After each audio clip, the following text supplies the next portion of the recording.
안녕하세요. 결혼 생활 2년 만에 이혼하게 된 여자입니다.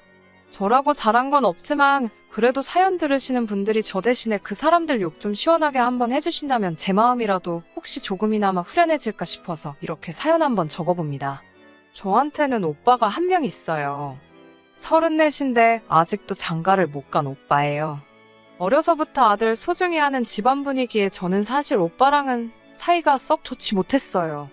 집안 형편이 어려운 상황인데도 하고 싶은 공부 다 해가며 집안의 지원을 싹 다 몰아받는 오빠가 마음에 안 들었거든요. 학교 공부만 충실히 해도 좋은 대학 갈 수 있다는 말들이 무색하게 저는 학창시절에 그렇게 공부를 잘하는 편이 아니었어요. 나름 최선을 다해 공부했지만 서울에 있는 대학교는 꿈도 꿀 수 없었고 그나마도 합격한 지방국립대는 문턱도 밟아보지 못했습니다.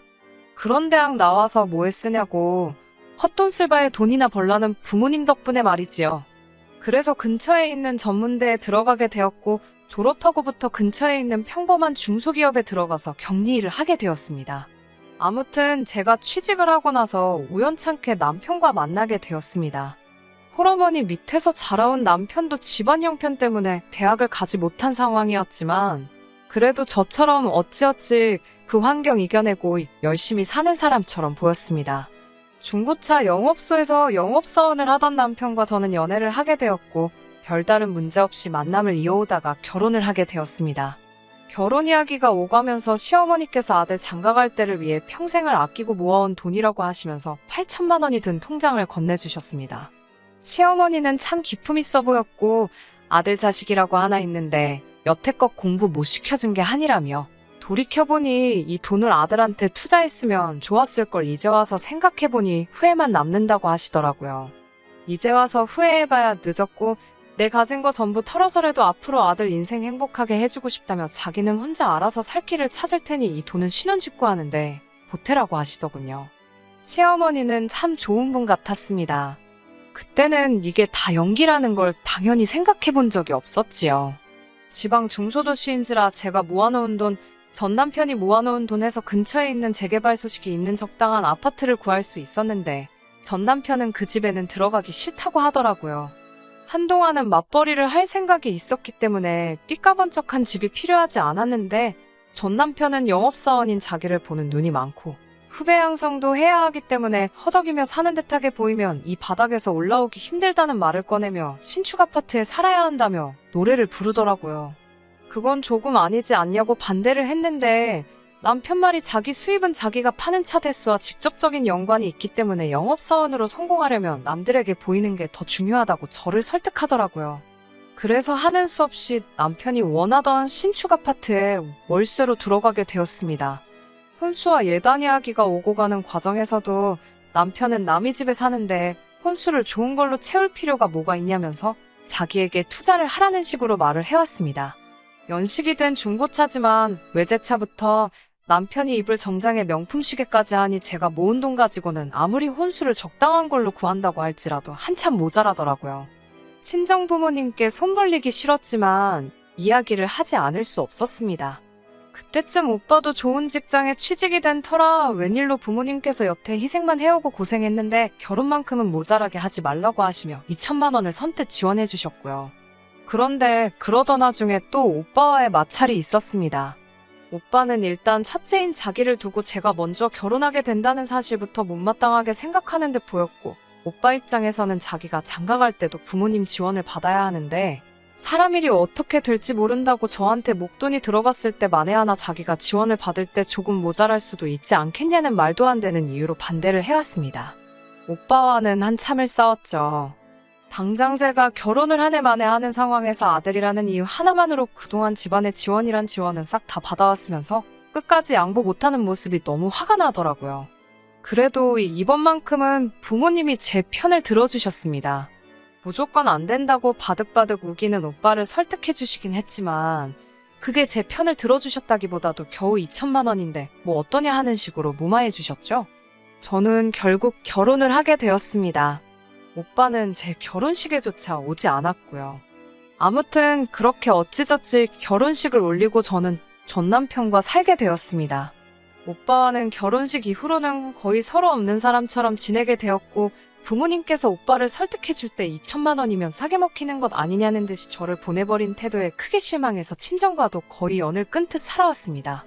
명절이나 어버이날, 생신날에도 제가 일이 바쁘다는 핑계로 결혼한 내내 찾아뵌 적 한 번도 없었습니다.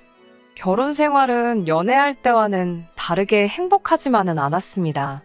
남편 수입이 나쁜 편은 아니었어요. 결혼할 때 마련해준 외제차랑 명품 시계가 정말 도움이 되었던 건지 남편의 판매 실적은 나날이 좋아졌고 벌어다주는 돈도 연애하던 시절에 비해서도 훨씬 많아졌습니다. 없이 살아와서 그랬나, 돈이 곧 행복의 척도이지 않겠냐고 생각했던 제가 참 바보 같았네요. 하루는 남편보다 먼저 퇴근해서 집에 들어왔는데 남편이 휴대폰을 두고 나갔더라고요. 그때쯤에 남편이 집에도 늦게 들어올 때가 잦았고 전화가 오면 베란다에 나가서 통화를 한다거나 영 미심쩍은 일들이 많았어서 혹시나 하는 마음에 남편 휴대폰을 들여다봤습니다. 별다른 징후는 찾아낼 수 없었는데 충격적인 문자 하나를 보게 되었습니다. 그때쯤 혹시나 해서 국민임대 아파트에 응모한 적이 있는데 당첨이 되었더라고요. 남편은 저한테 떨어졌다고 말했었거든요. 정말 손이 바들바들 떨리더라고요. 그날 퇴근한 남편 불러 세워서 이게 뭐냐고 따졌죠. 남편 하는 말이 계약 안 해도 불이익 없다는데 그게 뭐가 중요하다고 저를 무시하고 방으로 들어가려 하더라고요. 그게 중요한 거냐고, 왜 당첨 사실을 숨기고 나한테 거짓말을 했냐고 하니 오히려 저한테 불같이 화를 내더라고요. 그딴 데 가서 살고 싶지 않다고요. 지금도 똑같이 월세 내고 살고 있는데 결혼한 지 얼마나 됐다고 똑같은 월세집에 가서 살려고 하느냐고요. 그런 데는 거지들만 가서 사는 데라고. 지금 방 3개짜리 삐까번쩍한 데서 살고 있는데 뭐가 안타까워서 화를 내고 있냐고 하며 제가 이해가 안 된다고 하더군요. 결혼할 때도 말하지 않았냐고, 자기는 영업사원이고 자기 자신 자체가 브랜드여야 한다고요. 그런 집에서 살면 손님들은 물론 동료들까지 자기를 손가락질하며 우습게 볼 거 아니겠냐고. 영업일이 쉬워 보이냐고. 이 바닥에서 도태되면 바로 끝장나는 거라면서 뭘 알지도 못하면서 별것도 아닌 걸 가지고 죽자고 달려들고 있냐고 뭐라 하더라고요. 처음으로 남편한테 욕짓거리를 하며 따졌어요. 대가리에 똥만 차서 뭐가 옳고 그른지도 파악이 안 되냐고. 그 집에 가면 지금 이 집에 묶여있는 보증금부터 매달 달달이 내고 있는 월세까지 아낄 수 있는 돈이 얼마인지나 아냐고. 허영심으로 대가리가 가득 차서 남들 보이는 게 그렇게 중요한 거냐고 저도 지지 않고 뭐라 했어요.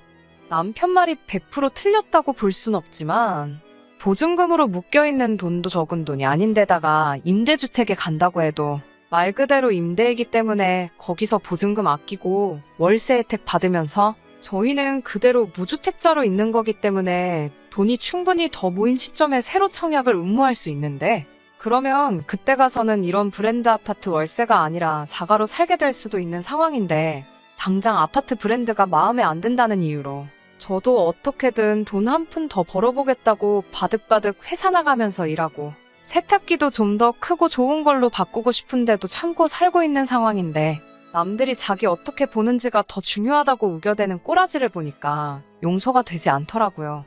남편은 제 말 딱 잘라서 끊고 됐고, 따지고 보면 다 잘된 일이라고 억지로 거지속으로 들어가서 살려는 제가 이해가 안 된다고 말을 하더라고요.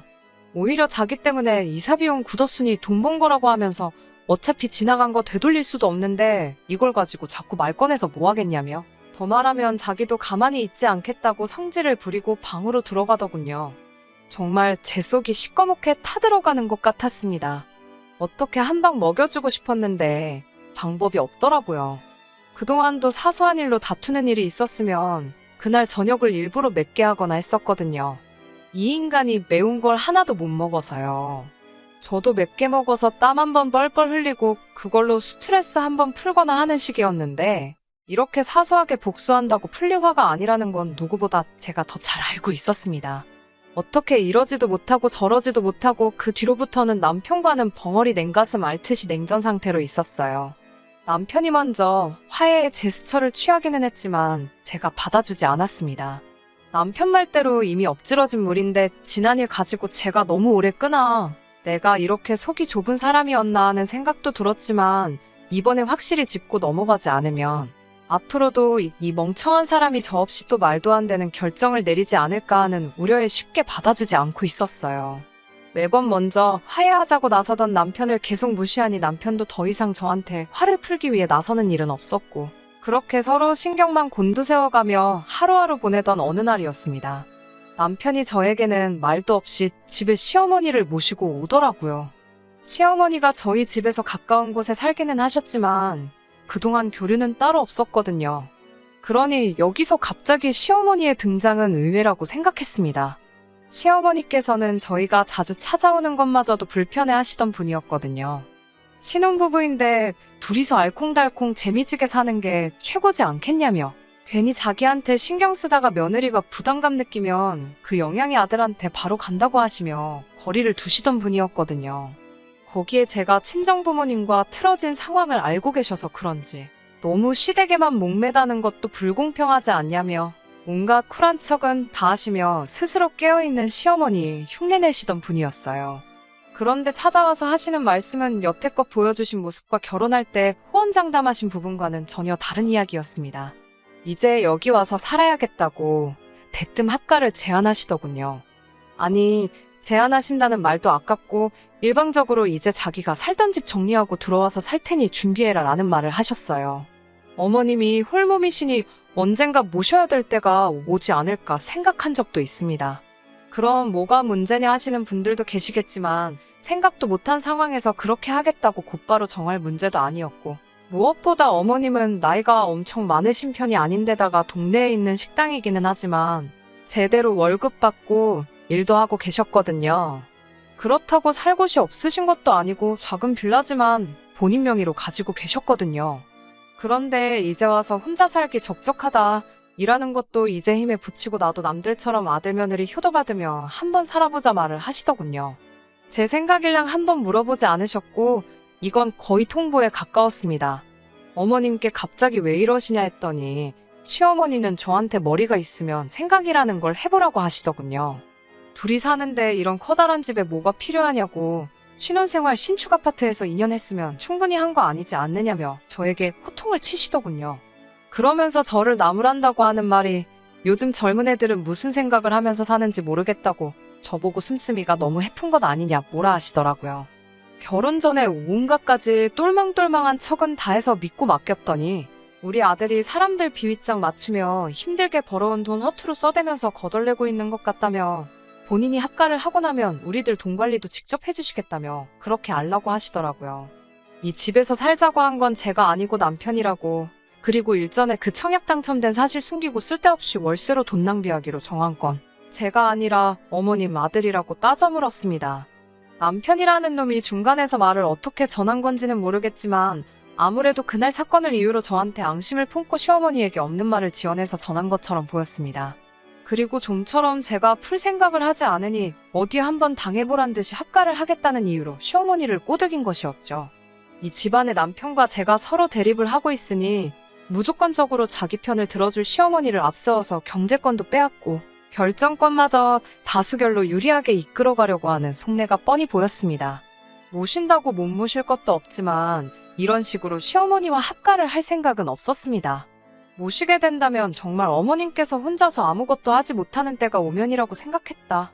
아직까지는 여력이 있으시지 않느냐. 집도 아직 월세이고 둘이서 자리 잡지도 못했는데 이렇게 오시면 곤란하다고 말씀을 드리니 자리 잡는다는 게 뭐냐고, 그거야말로 본인이 필요한 일 아니겠냐며 이유를 구구절절히 설명하시더군요. 어차피 이제 둘 사이에 아이가 생길 것이며 손주가 태어나면 자기가 집에서 봐주고 너네는 둘이 밖에 나가 돈만 벌어오면 되는 일인데 그게 뭐가 어렵냐고 하시더군요. 생각해보라고, 자기가 결혼할 때 돈을 보탠 이유가 뭔지도 한번 생각해보고 아무리 생각해도 이제는 남들처럼 효도받고 살 때가 아니겠냐며 자기 들어올 날 맞춰서 빈방이나 만들어 놓으라고 재차 통보하시고는 돌아가셨습니다. 남편도 대놓고 이제 와서 어쩔 건데 하는 식으로 킬킬대며 그렇게 됐으니까 그렇게 알라고만 하고 방으로 뭉쾅 닫고 들어가는데 혼자서 텅 빈 거실에 앉아있으니 가슴이 턱 막혀 오더군요. 이 집에 묶여있는 보증금에도 제 돈은 하나도 안 들어가 있다고, 애초에 결혼할 때 너가 해온 게 뭐가 있냐는 식으로 나오더라고요. 그도 그럴 것이 제 돈은 남편 외제차며 시계, 얼마 안 되는 싸구려 혼수들밖에 없었으니까요. 답답한 마음에 혼자 밖으로 뛰쳐나갔는데 갈 곳이 없더라고요. 그나마 아직 고향에 남아있는 친구 집으로 피신을 했지만 친구도 가정이 있는 몸이니 하룻밤만 재워줄 수 있냐는 제 부탁에도 난색을 표하더라고요. 갑자기 생긴 상황에 마음이 불안하니 제대로 생각을 할 수가 없더라고요. 그 상황에 떠오르는 건 제가 스스로 등져버린 제 가족밖에 없었습니다. 그동안 안 보고 지낸다 몇 번을 다짐하며 연락 끊고 살아왔는데도 얼굴에 주름 하나까지 또렷하게 어머니 얼굴이 생각나더라고요. 그 길로 친정으로 향했습니다. 좋은 기억 하나 없다고 생각했는데 친정에 오니 그렇게 불안했던 마음이 순식간에 진정이 되는지 어머니도 근처에 살면서도 무소식으로 지내던 제가 뜬금없이 찾아오니 무슨 일인가 깜짝 놀라시더라고요. 이렇게 찾아온 게 좋은 일로 찾아온 건 아닐 거라는 걸 대번에 눈치채셨는지 무슨 일이 있는 거냐고 저를 걱정해 주셨어요. 정말 그날은 엄마 품에 안겨서 어린애처럼 한참을 울었습니다. 그렇게 친정에서 일주일 정도 회사에 출근을 했어요. 옷가지며 뭐며 전부 다 집에 있으니 회사에 매일같이 똑같은 옷을 입고 출근하는 것도 힘들더라고요. 그래서 회사의 사정을 설명해 월차를 내고 남편 출근한 시간에 옷까지 좀 챙기러 몰래 집으로 들어갔습니다. 그런데 이게 뭔 일인지 짐 싸들고 오신다고 통보한 날보다 한참이나 이른 시기였는데 현관문을 열고 들어가니 이미 시어머니는 벌써 방 하나에 짐까지 다 풀어놓고 떡하니 자기 집인 것 마냥 하고 계시더라고요. 아직 저는 오셔도 된다고 말한 적도 없는데 말이지요. 시어머니는 저를 보자마자 걱정 대신 비아냥대기 시작했습니다. 일주일도 안 돼서 다시 기어들어올 거 뭐하러 가출을 한 거냐고 말하면서요. 제가 속이 뜨끔해서 그랬던 건지 아니면 시어머니와 며느리라는 관계를 뺀다고 하더라도 어른이기 때문에 거기에 맞서지 못한 건지 아무 말도 못하고 짐도 챙기지 못하고 그냥 밖으로 나와버렸습니다. 집으로 돌아와 친정어머니에게 이 사실을 말하니 어머니는 이대로는 안 되겠다고 하시며 잠시만 기다려보라 하시고는 짐을 한가득 싸더니 저를 데리고 우리 집으로 향했습니다. 다시 문을 열고 들어가니 시어머니는 제가 혼자 다시 온 건 줄 알았는지 여기가 어디라고 또 기어들어오냐고 소리지시다가 사돈인 친정엄마를 보고 흠칫하시더라고요. 그리고 두 사람의 무지막지한 기싸움이 시작되었습니다. 시어머니께서 사부인이 여기는 무슨 일로 오셨냐 먼저 말을 꺼내셨고 어머니는 한순간도 지지 않고 시어머니를 향해 늙음하게 적적하니 딸이랑 같이 살러 왔다는 대답을 하시더군요. 시어머니가 이건 무슨 말인가 하는 표정으로 벙쪄서 아무 말도 잊지 못하고 친정어머니만 쳐다보고 있는데 어머니가 이어서 말을 또 꺼내셨어요. 사부인께서도 아들하고 같이 살러 들어오신 거 아닌가요? 저도 같은 이유로 여기 와 있는 겁니다. 라고 말씀하시고는 시어머니가 짐을 풀어놓은 방으로 싸우신 짐을 풀기 시작하면서 시어머니 물건들을 밖으로 다 빼기 시작했습니다. 사부인은 혼자시니 작은 방 써도 되는 것 아닌가요? 하고 웃으시면서 말이에요. 그렇게 서로 눈치만 보던 두 사람의 언성이 점점 커지기 시작하더니 말싸움으로 번지기 시작했습니다.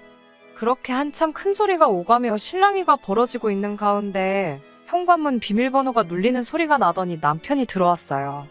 남편은 상황 설명도 듣지도 않고 시어머니 옆으로 가서 자기 엄마 편을 들더군요.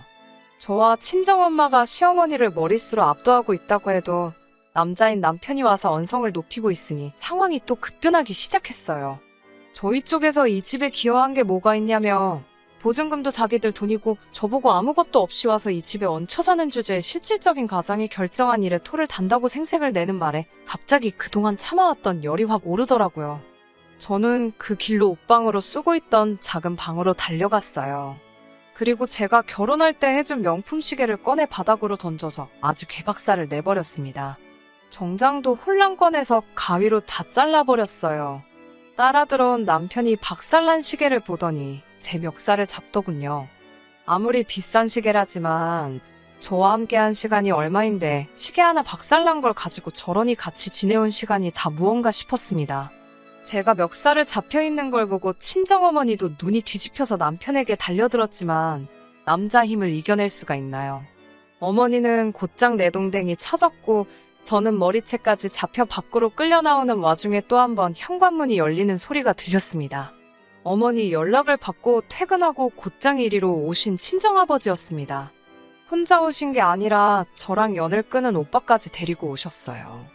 정말 의외였던 건 문이 열리고 나서 제가 남편한테 붙들려 있는 모습을 본 오빠가 앞뒤 사정 가리지 않고 그 길로 바로 남편한테 달려들었다는 거예요.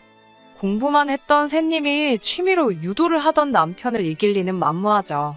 몇 번을 내동댕이 쳐지고 바닥에 넘어지는데도 오빠는 소리를 지르며 남편에게 악착같이 달려들었고 뒤늦게 합류한 친정아버지까지 가세하니 아무리 운동을 한 남편이라도 그 둘을 떨쳐낼 수가 없었습니다. 제가 등지고 살았던 제 가족이 저를 위해 이렇게까지 해주는 모습을 보니 용기가 나더라고요. 두 사람 떼어내느라 헉헉대고 있는 남편 앞으로 다가가 뺨을 한 대 올려붙였습니다. 얼마나 세게 때렸는지 제 손이 다 아플 정도였어요. 저는 씩씩대면서 한 달에 150씩 월세로 벌여가며 네 엄마 모시고 네 혼자 잘 먹고 잘 살라고 소리 질렀어요.